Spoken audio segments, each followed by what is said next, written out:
Hey, everybody, and welcome into another edition of The Rundown with Caleb and Casey. Caleb Polking here, joined, as always, by my colleague and just an elite human being, Casey Schiessler. It's the off-season, baby, here on the pod. We're back, as always, with a host of topics for you all today. It's NFL Draft Thursday, which is always exciting. We'll spend some time talking about that. We have not podcasted since the Masters ended. We were off last week, both with some busier schedules. Still, exhausting, I would say, is the word right now in the landscape of college sports and the transfer portal. I think the portal closes for basketball at least, on Friday. Is that right? I thought Which it is was tomorrow? already closed. Is it already closed? Okay, I thought it was the 22nd. I can double check. Okay, here. yeah. Fact check me on that one. I think that might just go to show how little I know what's going on right now. But the football portal is open and is open for a bit with spring football culminating right now. A lot of guys. It closed for men's on April 22nd. Okay. So. Okay. Well, good. We can scratch that off the list then. But there still might be some people like funneling in because that's the 22nd is the last day they can submit to the NCAA. Okay. To enter the portal, but it might take them a couple days to like approve things and officially get them in the portal. Sure. Okay. So, that's the deadline then. Yeah. Got it. Well, we'll do all that, maybe a little bit more here on the pod. Thank you all for tuning in. Casey, how's it going, my friend? It's going great. The sentiment of today is Vontae Mack no matter what. Heading into draft. You see that Draft Day? Yeah. Uh-huh. Great movie. Yeah. Kevin Costner, Chadwick Boseman. Yes. Fantastic May he rest in peace. Movie. Rest in peace. Bo Callahan, don't draft him because his friends didn't go to his birthday, of course. So, really good movie. It's on Netflix if anyone hasn't watched it. Just a fun, not realistic at all, but entertaining football movie.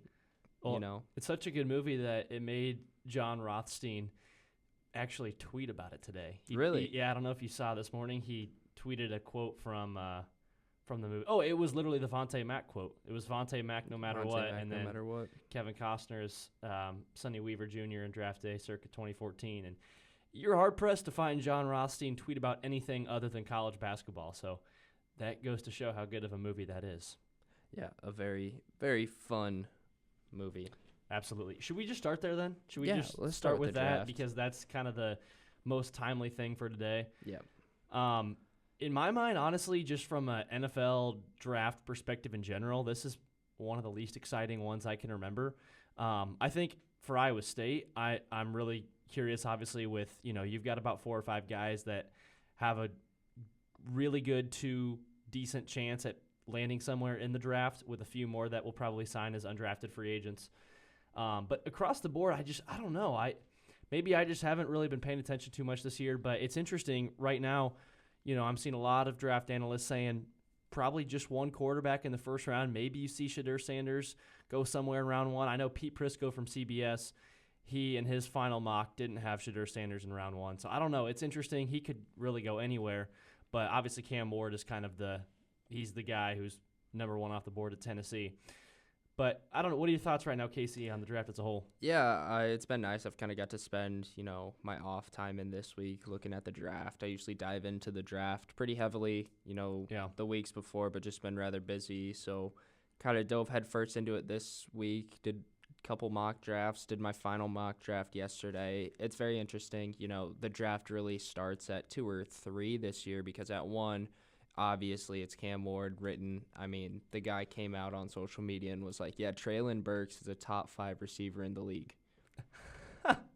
That's how What? you know. I Yeah. didn't see that. Someone, I think he was on Twitch or something, they're streaming, and someone was like, hey, who's your top 5 receivers in the league? And he was like, Traylon Burks, whoever else they've got over there, and then gosh. A.J. Brown. Nick Westbrook Ikine. Ikine, yeah.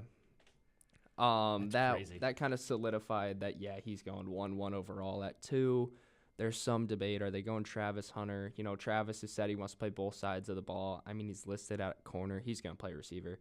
There's no way he plays corner consistently. Right.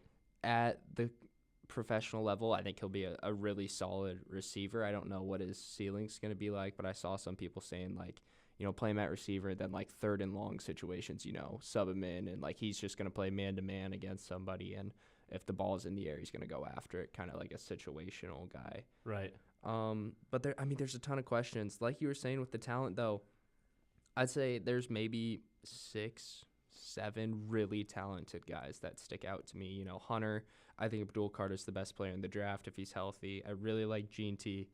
I mean, some people are saying Gene T's going at 5 now, and we haven't seen that since Saquon Barkley. Potentially to your Jaguars. Potentially. It sounds like he's going at 5. Are the Jaguars going to take him, or are the Bears trading up? Who knows? McMillan's good. I'm not as high on Graham as other people, and then Tyler Warren is kind of like where the end of that top group is.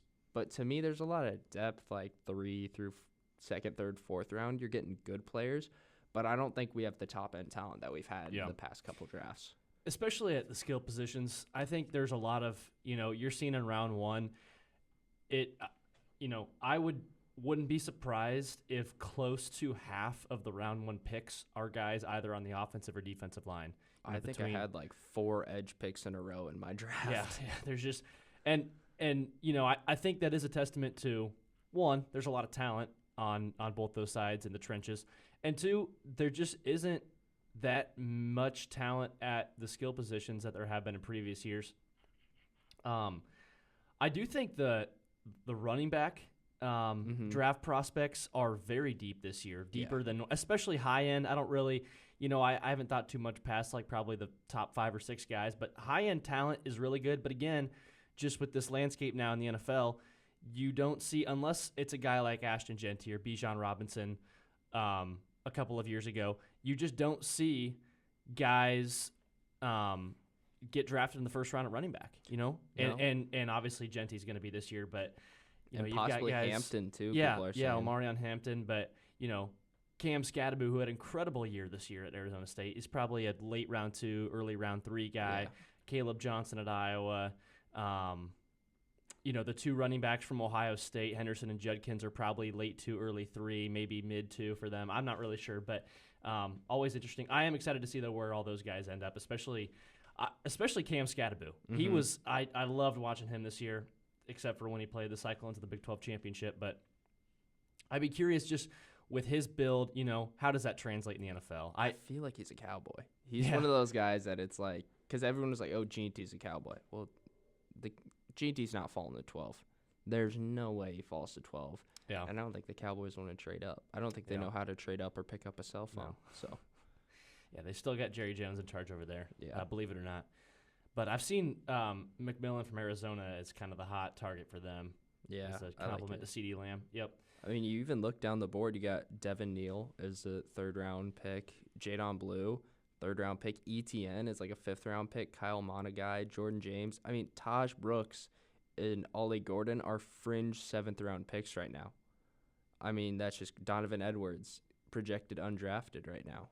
Like, just some very deep, talented guys at the running back position.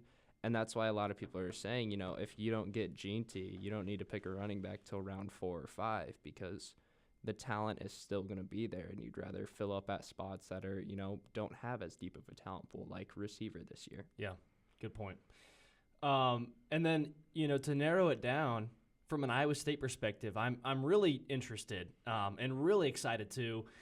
There's been so much buzz about really what comes to mind for me is kind of 4 of these guys being obviously the 2 receivers, Higgins and Knoll, and then Darian Porter had a fantastic combine pre-draft season, Reese's Senior Bowl. He was great. Jalen Travis at tackle. His stock has really increased as well. And then I suppose you could probably throw Malik Verdone in there as well. Now, I think people are probably just concerned with his injury history. He's been so banged up, but sounds like he could get drafted as well. So that's 5 guys that have a really good shot at being picked. And I don't – it would be crazy, I think, at this point to say that a Higgins would be drafted in the first round, but I've seen him on the fence with some of these draft analysts. His stock is so high for some people, not as high for others, but regardless, he's definitely a round 2 guy if he doesn't get taken late first round. Yeah, I mean, we're sitting in a position where there can be 3 clones drafted in the second round, you know. Sure. I think Higgins is definitely, you know, just from kind of like I took a couple different projections that I saw from people and threw them down, you know. So Higgins is that he's round 2, but he's that fringe round 1 kind of guy. Like he could go with the wide receiver talent, and some people, I mean, like you're saying, they either love him or they like him. But there are some guys that they just love Higgins a lot. Mm-hmm. And I got some people that are saying, you know, Jalen Noel's going to be the better of the two. Like, yeah, yep. And I'm not totally against that. I think they're both fantastic. Noel, more so I'm seeing in early round 3, fringe round 2. Porter kind of bounces between like mid round 2, early round 3, depending on where you look. But, I mean, it's crazy to think about, you know, 3 Cyclones, all skill positions. Are going to be, you know, first, second, third round talents. And like you mentioned, Jalen Travis, Malik Verdone, kind of seeing 6th, 7th round on them. So late day 3. Yeah. You know, it'll just be interesting. I think with those guys, it's going to end up being what coaching staff they go to. And can they kind of really get in there and develop them quick to get them snaps on the field? Because if not, you know, you go that late in the draft, it's very hard to stick around. Yeah, I've seen a lot of people projecting Jalen Noel to the Patriots, and I honestly would love that fit for him with Drake May. You know, the first year he had there, his rookie season, I thought was pretty good on a bad team. And, you know, with that deep threat ability of Noel and Drake May obviously as a cannon, I think that fit could be really good if the Patriots can find a way to beef up that offense a little bit more. Mel Kiper here has his big board, which I think goes to ranks guys. Let's put an asterisk next to Mel Kiper though. Yes, good point. I still don't know how he has a job. Well, they fired Todd McShay over Mel Kiper, and I thought McShay was always way better. I think Daniel Jeremiah is kind of the best of them. He's a good one. Yeah. But yeah, Pete Prisco at CBS I think is pretty solid too. I like his stuff, but Mel Kiper. Well, he's the only one I saw who had like a big board here. I think he's the only one they let have a big board, maybe, just so he continues to stay relevant. Maybe, yeah. No one else is allowed to. But for what it's worth, he has, and this honestly, I would probably disagree with this a little bit, at least for Higgins. He has Jaden Higgins at 53 on his big board, and then Jalen Noel at 56. So then, for those two guys, you're looking at like a mid to late round 2. I would put Higgins probably somewhere in the 40 range. That's what I've seen. Yeah, and then I think Noel at 56 is probably pretty reasonable. I've seen 40. I'm seeing an average draft position of 43 for Higgins with a player rank at 40, and Noel average draft at 77, rank at 70. Okay. So. And I don't know if you saw either. There was somebody posted this on Twitter. I was trying to find the link to it or the tweet. I couldn't find it, but they had posted like a screenshot of all 4 of those guys we named off: Higgins, Noel, Porter, Travis, and like their average, based on a number of variables, some sort of weighted calculation, their average draft stock like over the course of the last few months since the college football season ended. Mm-hmm. And it was all a pretty steady increase for all 4 of them. Yeah. And I think Darian Porter probably had the biggest increase. Yeah. Which I think is so cool. To me, he's a great story in this current era of college football and college sports in general where, you know, if you're not playing after 1 year, you're gone. Whereas he wasn't playing after 4 years and stuck around for a 5th and found a way to, you know, he bid his time. He waited for his time and, you know, got slated in at that starting role opposite Miles Purchase this year and was phenomenal. And even when he wasn't starting in previous years, you know, the work he did on special teams and just he found a way to scratch and claw for all those years, finally, you know, was able to get his chance this year, proved himself, and then just went crazy in the Combine, in the Senior Bowl. Like, it's a cool story to me because, you know, who knows what that would have been like at another school. Maybe he would have been able to improve his draft stock even more with more time. I don't know. But I just think it's cool that he stuck around, and it's really paying off now. Yeah, without a doubt, just a great story to hear. And, I mean, as you were talking, I was like, it's just crazy to me that we're sitting in late April right now. And instead of talking about, oh, you know, how this guy played a week or 2 weeks ago, we're talking about, oh, you know, these guys are going to the draft. And yeah. Man, this year's really flown by. This team was fantastic. You know, we obviously have looked ahead to next year, but I don't know, maybe it was just in the moment, like, reflecting, and Darian Porter just balled out for us this year, man. Yeah. Like, and I think sometimes it went kind of just untalked about because of how deep that secondary group was. Yeah.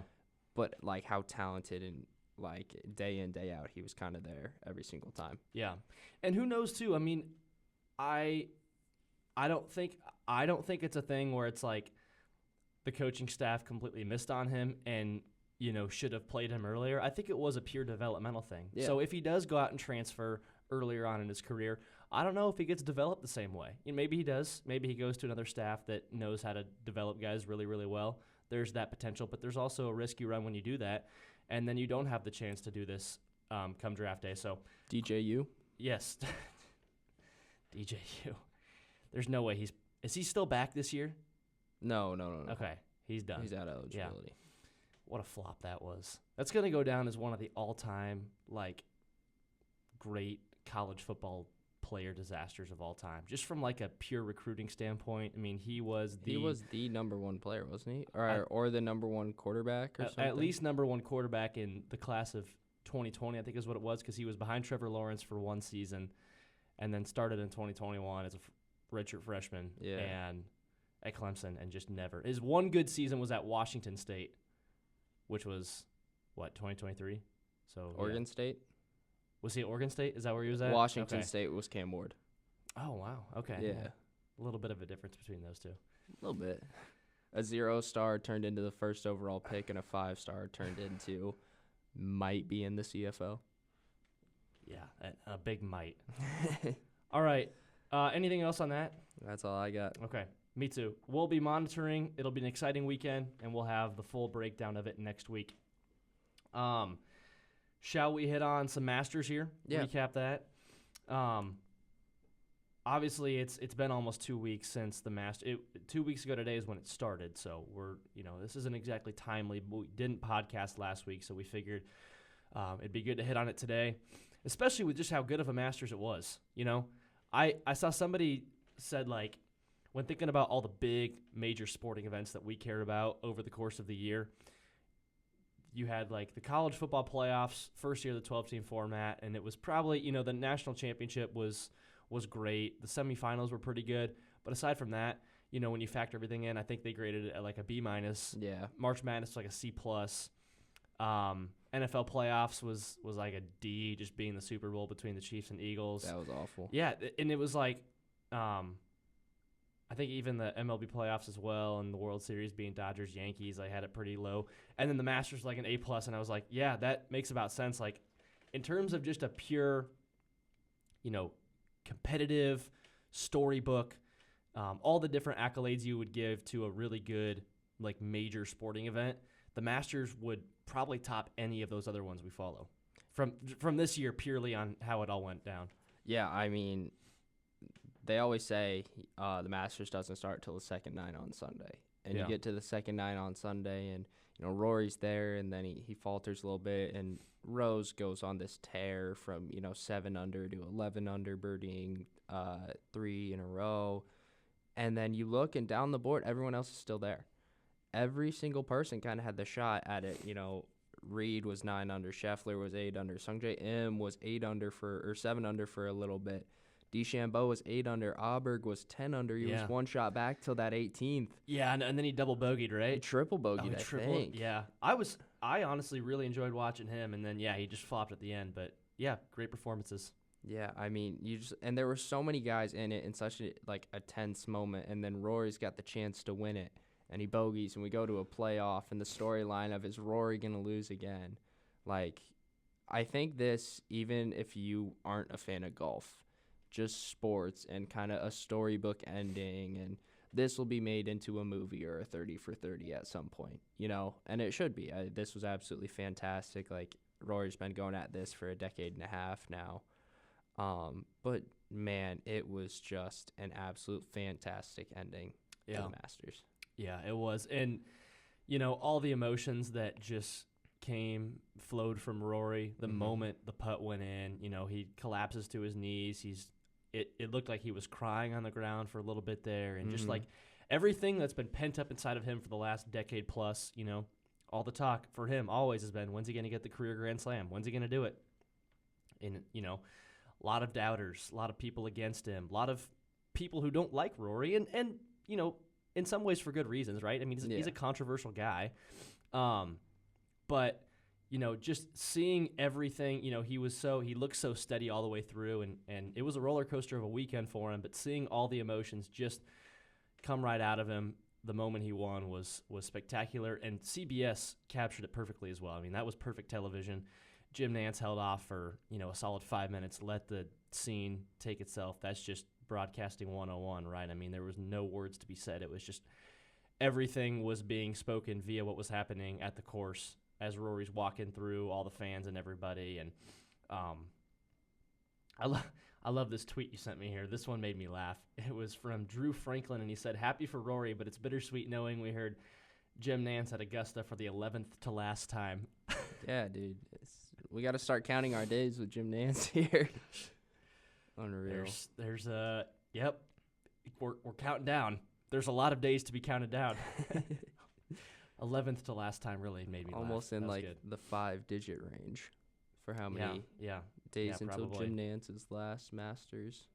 Yep, but elite, and it was interesting too because I feel like, you had DeChambeau there for a while, and that's obviously a big name. And I was looking forward to him staying the course for the majority of Sunday. Unfortunately, that didn't happen, just with that rivalry between those two. But it was interesting, too, because, aside from Rory, most of the top 5, even top 10, was full of a lot of guys who you don't hear from a ton, right? I mean, Scotty Scheffler didn't. He ended up having a decent finish, but he didn't have a great weekend overall.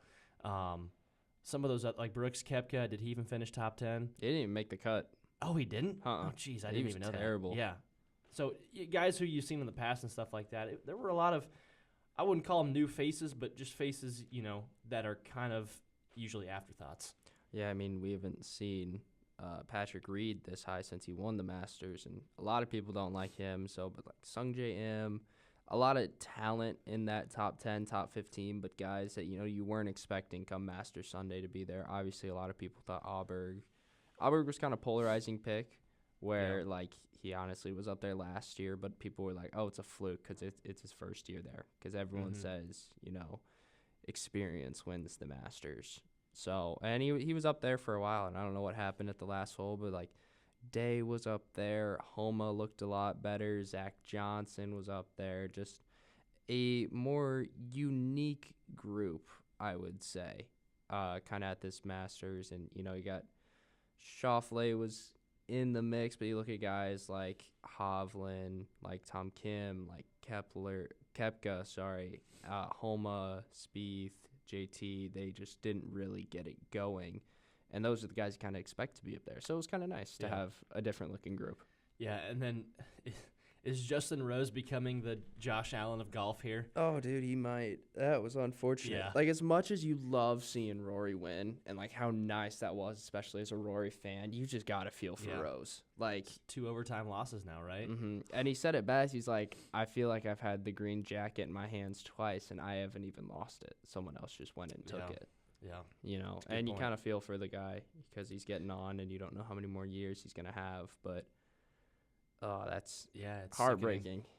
Sickening. It's literally like the Bills and Josh Allen where you do everything you can and somebody else just ends up beating you out. It's unfortunate. But elite Masters, very good. A+, no doubt. Just pure even non-golf fans watching that, it's like you were on the edge of your seat with all the storylines surrounding it as well and everything. Perfect. Okay. Should we spend some time here just talking about the transfer portal and everything going on right now? I don't even know where to begin here. Yep. I don't know if you have any sort of direction you want to take this, but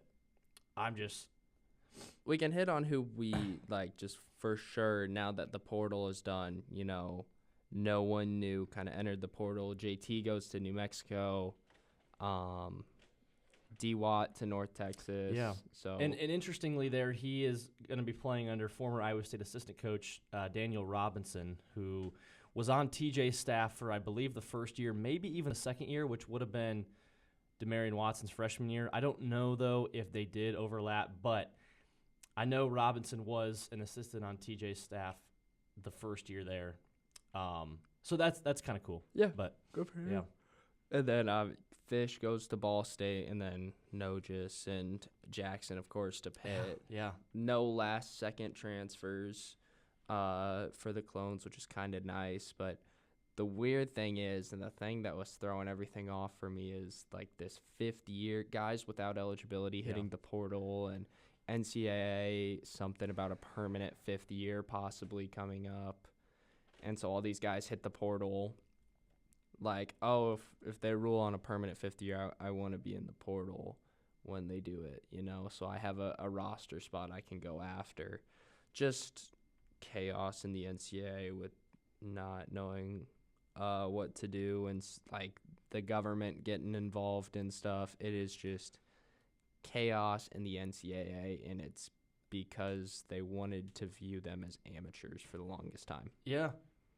I honestly could not have said it better myself. Great way of putting it. This is the NCAA's fault for just, staying in their shoes for 30 years, right? 30-plus years. They wouldn't change. They wouldn't budge. And now it's all coming down. And, great, we've got NIL. But what does it turn into? Mm-hmm. It's just a complete disaster right now. Infinite tampering. Oh, yeah. Trace and Eagle staff committed to South Carolina, and then, like, after 1 week, decommits and goes to West Virginia.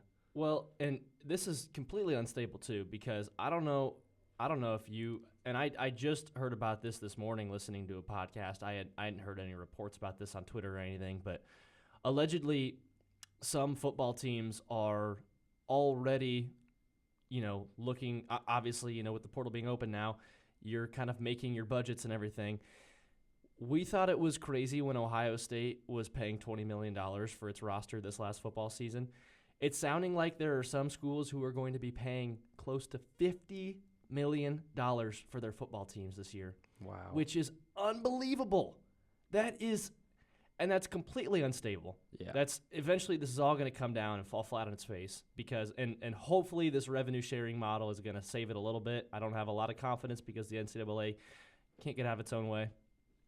But it's unstable because, eventually where's this money going to come from, right? You're just milking the pockets of fans right now and these big donors, and eventually they're going to get sick and tired of not having any return on investment, and they're not going to funnel any money anymore. And it's going to cause, disgruntlement between coaches and players and athletic departments, and it's just a complete mess right now. I don't know. You said it well, Casey. This is the NCAA's own fault for sticking to their own ways for so long. But and now there's this house settlement going on too, and it's paused. I don't even know. I don't know what's going on. Do you know Jack Sadowski at the portal? I did see that. Huh. Yeah. I didn't know that. Yeah. I saw Iowa State landed Derek Jensen from Wisconsin. That was good. I didn't see Sadowski until I was looking today. It looks like they got a couple offensive linemen because then they got Dylan Barrett's younger brother from Indiana. So Dylan Barrett was that guard Austin this year. Barrett, I'm seeing that now. And then for some reason McDonough is still listed as committed and not enrolled. Get to class, buddy. Come on. Yeah, that's the other thing. These guys ain't even student athletes anymore. Gosh, no. I saw JT Rock. I've had JT Rock in class like every single semester. Caden Fish. That's kind of crazy. Caden Fish, great. Caden and JT, I always have in class. Yeah. Fish always shows up to class. He's participating. JT Rock, I think I see like once a month. Okay. That's how I was texting you. I was like, yeah, Rock's in the portal. He hadn't shown up for like 2 weeks to class. I saw Caden Fish for being an academic. Yeah. Nothing against JT, but like, come on, man. Yeah. Yeah, and then it looks like Sadowski entered, and then those two twins who were freshmen, they were offensive linemen as well. The Hilton twins, I think, were their names. They entered as well. So I don't know. Sadowski, he's obviously started his freshman year at middle linebacker, and I thought was pretty good that year in 2023. But it was weird this year because we had all these injuries at linebacker, and he was, I think, healthy for most of it. Yeah. But he just kind of took a back seat. I don't know if maybe he just didn't develop at all after year one, and the writing might have been on the wall. But, yeah, it's interesting. And Matt Campbell had a press conference yesterday. I don't know if you watch it at all. He actually had some. Usually, when Matt Campbell has a press conference, he has a very very incredible ability to talk for like 20 minutes and say virtually nothing. But yesterday was great. He was very outspoken about these roster limits right now, where you're cutting it down to 105 because they're having to cut a bunch of guys right now, cut a bunch of walk-ons. But the problem is they don't know when this roster limit is enforced. So they theoretically, they don't know if it's being enforced right now. They don't know if they have to have it done by the start of the season. They don't know if they have to have it done by the start of next season. Like, what does it look like? And now you have this judge in this House settlement that actually went back on this roster limit and is saying, no, you can't have a limit. Like, the team should have as many players as they want. So it is a mess right now. It is such a mess. It is just, and Arizona State already cut their guys. Dillingham came out and he was like, if we're going to have to go down to 105, I don't want these kids to lose eligibility sitting here. I want them to go somewhere where they can play and where they can actually use this, which good on him for doing that. But, if they go back on it, what happens? I mean, there's just no clue. It's the wild, wild west. And, for the longest time, people were saying NCAA is going to die on the hill of amateurism, and they are legitimately dying on that hill right now. There's no order. There's no chaos. Everything is the wild, wild west. Yeah, it is. It's and real quick here, can I be political for like 5 seconds? Yeah, go for it. We're a very apolitical show here on the Rundown, right? We stick to the sports. And honestly, this isn't even a political thing, but more economic, right? I'm a capitalistic guy. I'm for capitalism. I think you are too, right? Yeah. We're big pro-capitalism guys here I on like the Rundown. money. We like money. We like the ability to work for our money and it gets me invest our good money. Basketball rosters. This is true. We like money. We like the economic system of the United States of America. But in the United States, you have a mixed market where you have the government playing a role, right? You have policies. You have different commissions that regulate things. In the NCAA, you have none of that. It is completely unregulated capitalism, which is a problem, right? Yep. You got to have some sort of body overseeing it and having control over it, where you don't have that right now, right? This is like America history class here, right? For those who are listening, think back to the old history days in high school and whatever. This is like America in the 1800s before you had like antitrust laws and all these things, right? Where it's like you have like 3 guys that account for like 80% of the economy. Yeah. And they just control everything. That's like what this is right now, where you've got Texas, Oregon, and USC that and are the just basketball, the Big East. Yes, exactly. Because they don't got to pay for football. This is true. Yeah. It's a disaster. And I hope for the sake of the sport and for the sake of like, Iowa State too, because Iowa State, it's honestly a miracle that, the Cyclones can still be competing at like the Power 4 level in this stage, just with like what you're up against these days. And it's a testament to the coaching staffs and Jamie Pollard too.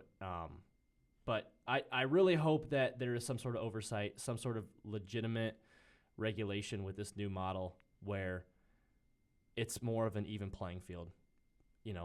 Hopefully they can regulate a salary cap. I don't think that'll happen, but prove me wrong, right? Prove us wrong here. Yeah. I mean, there's a lot of routes you could go. You could even go like the soccer route and go transfer fees on players. Like you have to pay X amount to the school itself that you're buying players from and stuff like that. There's just so much unknowns. That I think you hit it on the head. Like, this is unregulated. There's no rules. And to be fair, like you were saying, it's 1800s and things have to go wrong for us to make rules. Mm-hmm. Things are going wrong now. Are we going to correct the ship, right? Are we going to take the buckets and start pouring the water out, and take the wood and nails and we're going to start boarding up the holes in the ship? Or are we going to sit there and let it sink? And that is where we're at. And I think our guy Josh Payton nailed it. He's like, people keep saying, oh, they'll always come back to watch college football. They'll always come back to watch college basketball. Yeah. If this keeps getting worse and worse, that's not a guarantee anymore. Right. If things keep getting worse and there's no regulations and shoot, we may have guys switching teams in the middle of the season here pretty soon. Yeah. And it's like, if it gets watered down and it's not what people love, because people love college football, they love the way it was. If it goes further and further from what they love, right, you're not going to come back to it, or you're not going to be as invested in it as people are right now. They should just – I mean, I'm sitting here, Casey. Why are we not the ones making the decisions right now? We have it all right. Yeah. Right? Come on. What are people doing here? I think we could sit down. Today's Thursday. I think by Tuesday we could have some good rules. We'll sit down. We'll have meetings with, the heads of the conferences, see what they all think, sit down with some coaches, get all varying perspectives in on this, and then we'll you can run the finance side of it. That's more your side. At least the Rose Bowl execs finally caved, and they're going to have kickoff an hour sooner than normal so that they're going to allow for the sunset to that Rose Bowl sunset, Casey, that sunset has held the sport of college football back for 30 years because those Rose Bowl suits. Well, it's just they want the game to start a certain way because of that sunset, and they kept the playoff from happening for so long. And it's that sunset. It saved the sport. I mean, if we didn't have the sunset, transfers would have existed 20 years ago, guys. Imagine where we would have been now. Unbelievable. We don't have time to talk about the sunset today, unfortunately, but they should get us on board, Casey, because I think we could save this sinking ship here. I'll take a pretty cheap salary. Yeah, absolutely. We're just in it for the love of the game, baby. Mm-hmm. We don't give us a little bit of a paycheck, but well, I think we got that off our chest there. Yeah. We feel good now? Yeah. Kind of? Okay, good. Let's just move into the 3 for 3 and not 3 for 3 and call it a day. We got nothing to pick. But do you want to do not 3 for 3 first here? Yeah. Okay. Let's start with that. Yeah. This one, it's a little somber. It's a little unfortunate timing, but from a sports perspective, I had to throw it out there. So Italian side, Avellino got promoted into Serie B last Saturday, and on Monday, the Pope, unfortunately, passed away. Once is a freak coincidence. This is something that has happened with Avellino for over 50 years now. In 1958, they were admitted into Serie C, which is the third level of Italian soccer. And just that year, Pope Pius XII passed away. They were relegated and got bumped back up to Serie C in 63, the same year that Pope John XXIII passes away. They got relegated, and then they were automatically promoted to Serie A, which is the top level, in 78, which they jumped 2 levels and 2 popes passed away, Pope Paul VI and John Paul I. They got relegated, and then in 2005, they were promoted into Serie B. Pope John Paul II passes away. And in 2013, they were promoted back into Serie B, and Pope Benedict XVI stepped down and resigned. Jeez. Because it was, I had to go back, and I had to, I went back through the history books, and I went back, and it's just, because, once, just crazy, but what's that, what I say, 6 times now? This is reaching Nick Castellanos levels. Yeah. Or Aaron Ramsey. Wow. I didn't know that. Yeah, it is. I didn't know it either. Kind of took a deep dive into it. It's very unfortunate. Rest in peace. Yeah, absolutely. Is this something that people have caught on to online, or is this just That's where I was seeing it. I was Twitter. Okay. I'm not that deep into Sure. I just know when Avellino has won, but I was seeing it on Twitter, did some deep dive, and it's crazy. Wow. Yeah, R.I.P. Pope Francis. Great career. My not 3 for 3, little bit less somber than that, but this is still going to be in the realm of college sports, and I think something that could be somber for college sports as well. This came out last week that basically the power brokers in college football, whoever that may be these days, have discussed having potential automatic bids in the college football playoffs based on TV ratings. Whoa. Which is just stupid. Ew, I didn't see that. It's just the dumbest thing I've ever seen in my life. That is complete corruption. That is, again, you just continue to cater to the Big Ten and SEC at that point. That's right? up there with increasing March Madness. Yeah. For worst ideas I've heard in sports.